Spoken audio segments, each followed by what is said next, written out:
Partie 2. Du coup, je vais vous le dire encore une fois, n'hésitez pas de vous abonner à la chaîne, à liker la vidéo et à partager. Et je vais envoyer ça sur YouTube tout à l'heure. Nickel. Profitez des plus grandes marques jusqu'à moins 60%. Ouvert tous les dimanches.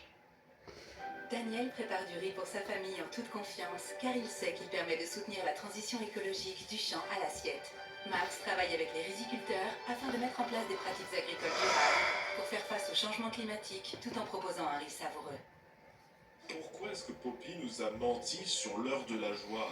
C'est la question que je vais répondre. Parce qu'aujourd'hui, elle nous dit dans le chapitre 3 une chose très claire. Le prototype était responsable, car si on l'écoute attentivement, c'était le plan du prototype depuis le début. Le fait que les jouets se retournent contre les travailleurs et cause ce carnage que l'on voit sur les différentes cassettes du jeu. Et maintenant qu'on a traversé Playtime Co et qu'on est au chapitre 4, on a quelques preuves qui nous font penser que Poppy nous a un petit peu menti sur la version des événements et que tout n'est pas forcément vrai. Surtout si on regarde la cassette qui n'a pas de nom et qu'on trouve à la fin du combat contre Goi, Poppy nous raconte que le prototype a donné l'ordre de rester dans l'usine, en affirmant que personne ne pourrait quitter cet endroit. Elle l'a exprimé plusieurs fois, cette haine qu'elle avait, en disant tout de même qu'elle était d'accord avec ce que le prototype lui disait. Elle nous parle aussi du besoin des autres jouets de se nourrir d'autres corps. Et enfin, elle pleure sur l'absence de son père, lui rappelant à quel point lui, il savait quoi penser, il savait quoi dire, comment l'usine était meilleure quand lui était le patron. Je pensais que nous allions partir, quitter l'usine là-haut. Le prototype dit que nous ne pouvons pas partir. Pas maintenant, pas. Jamais. Je le déteste. Je le déteste et je déteste cet endroit. Et je déteste qu'il soit... Il a tout expliqué et il a raison. Ce qu'ils nous ont fait, nous ne pouvons jamais laisser cela nous arriver, à nous ou à quiconque d'autre. Cela ne me fait pas me sentir mieux à propos du corps, donc les garçons ne mourront pas de faim autrement. Ils mourront, mais c'est toujours dégoûtant. J'aimerais que tu sois là, papa. Tu saurais quoi dire. Quand tu dirigeais cet endroit, tu savais toujours quoi dire. On a la confirmation qu'elle a joué un rôle beaucoup plus important que ce qu'elle voudrait nous faire croire pendant cette heure de la joie. Son rôle qu'elle a joué dans l'heure de la joie est révélé dans le chapitre 4. Quand nous sommes bloqués avec Kissimisi dans le bloc de ventilation, Poppy parle avec le prototype et il révèle que le rôle de Poppy était beaucoup plus important que ce qu'elle nous a dit. Et quand elle demande au prototype « Mais comment sais-tu tout ça ?» il lui dit « Tout ». Elle finit par paniquer et s'enfuit avant que le sol explose sous nos pieds, qu'on se fasse rattraper par Kissimisi. Mais tout de même, on tombe. Et Kissy, vous savez son histoire dans une autre vidéo que j'ai postée sur la chaîne. Donc, si elle ment à propos de son rôle dans l'heure de la joie, mais que voulait-elle bien nous cacher? L'heure de la joie n'était pas juste un événement chaotique isolé, c'était ce qui marqua le moment où tout allait changer. Playtime Co avait déjà fait des expérimentations sur beaucoup de jouets, en dépassant toutes les limites imaginables avec l'initiative des plus grands corps.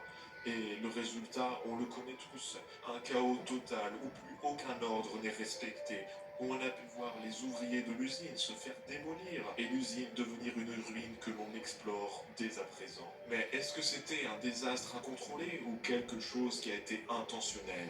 Quelque chose de planifié? Est-ce que l'heure de la joie était un événement décidé à l'avance? Et si c'est le cas, qui l'a-t-il démarré? Poppy nous dit que c'est le prototype, mais regardons vraiment ce qu'on sait. Un peu avant la fin du chapitre 3, elle nous montre cette cassette de l'heure de la joie. Elle nous dit qu'on mérite de connaître la vérité en la regardant. Elle se présente en victime, comme quelqu'un qui a failli mourir pendant cet événement, quand tout le chaos a démarré. Elle fait toujours attention à nous dire que le prototype est vraiment l'ultime vilain, que c'est lui qui a tout fait et que tout est à cause de lui. Mais dans le chapitre 4, plus on avance dans l'histoire et plus son histoire n'a aucun sens. Commençons d'abord par parler du prototype.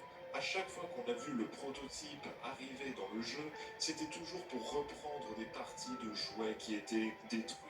Et en particulier ceux qu'on a détruits. C'est son objectif premier depuis le début. Mais si c'est vraiment le cas, alors est-ce que ce serait logique qu'il ait causé tout ça dans l'heure de la joie? Son comportement nous laisserait penser qu'il est plutôt intéressé par le fait de prendre des parties de jouets qui sont laissées après le chaos, pas le lancer par lui-même.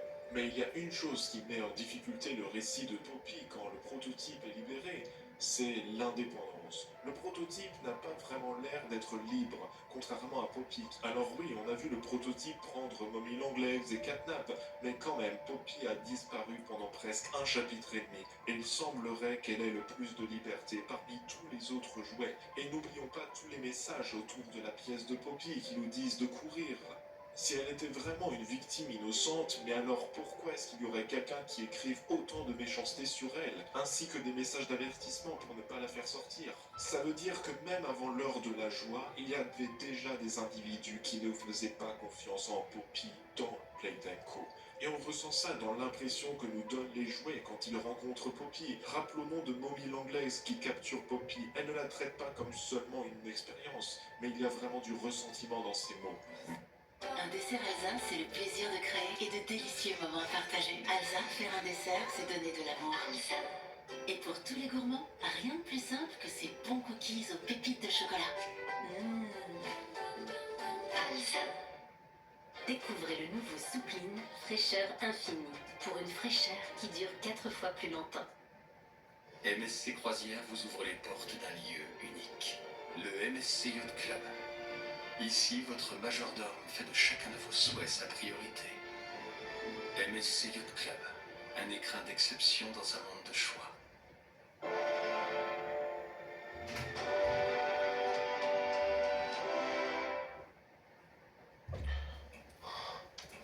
Elle dort. Et lui aussi. Tous sauf moi. Proriné. Excited, Bobby? Très excitant, maman.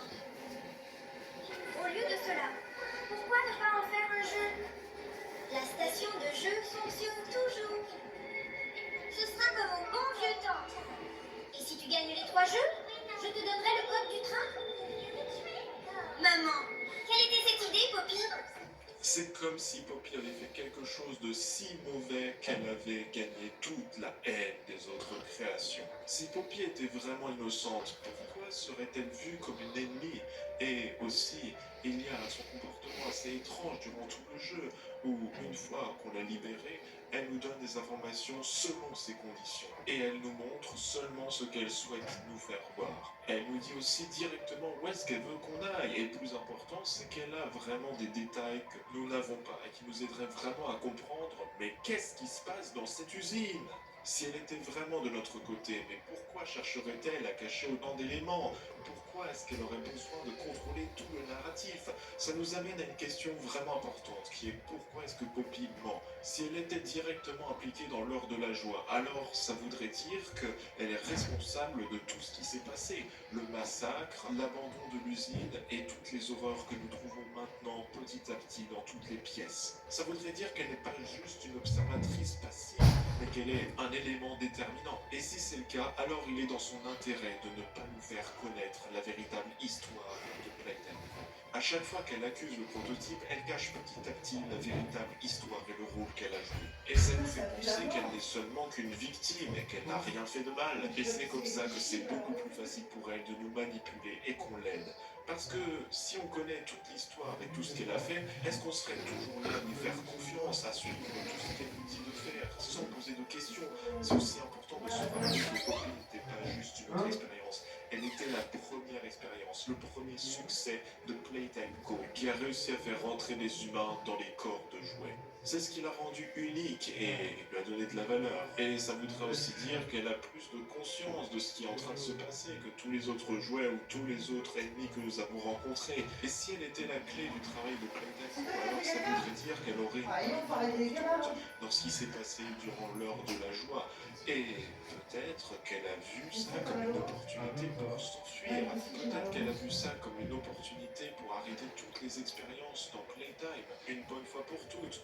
Peut-être qu'elle avait une autre raison, mais on l'a pas encore découverte. Ça nous laisse avec vraiment des implications sérieuses concernant le chapitre 5. Parce que si Poppy nous a menti durant tout ce temps sur l'heure de la joie, alors elle aurait pu nous mentir sur d'autres aspects. Est-ce que le prototype est vraiment un vilain? Pour rappel, il nous a laissé survivre dans le chapitre 3. Catnap ne nous a pas directement tués parce que c'était sous les ordres du prototype qu'il adulait. Et écoutez ce passage d'Harley Sawyer qui nous parle de Poppy. Tout coïncide. Et elle est aussi innocente. T'a-t-elle dit quel était son rôle dans l'heure de joie? Qu'elle savait que ça arrivait. Ou a-t-elle omis ce détail crucial? Oui, ça ne m'étonnerait pas. Que t'a-t-elle aventuré? Te trahir et de te dire que ce que tu avais besoin de savoir pour faire comme tu l'as demandé. Et la question qu'on peut se poser, c'est est-ce que Sawyer aussi s'est fait berner par Poppy? Ouais. Utilisé pour connaître les Je sais pas. de l'usine. Mais il ne faut pas oublier une chose, le prototype a détourné nos bombes que nous avions plantées sur les fondations et que maintenant tout ce qu'on sait de la fin du chapitre 4 est que Poppy nous a abandonnés et que nous ne pourrons plus l'aider. Mais peu importe, car plus on plonge dans l'histoire et plus on se rend compte de la complexité. Qui est en train de nous mentir? Qui a raison? Qui a tort? Qui veut nous manipuler? Et c'est tout l'objectif de cette chaîne, répondre à ces questions. Alors n'hésitez pas à mettre un pouce bleu et cliquer sur les vidéos qui s'affichent ou la playlist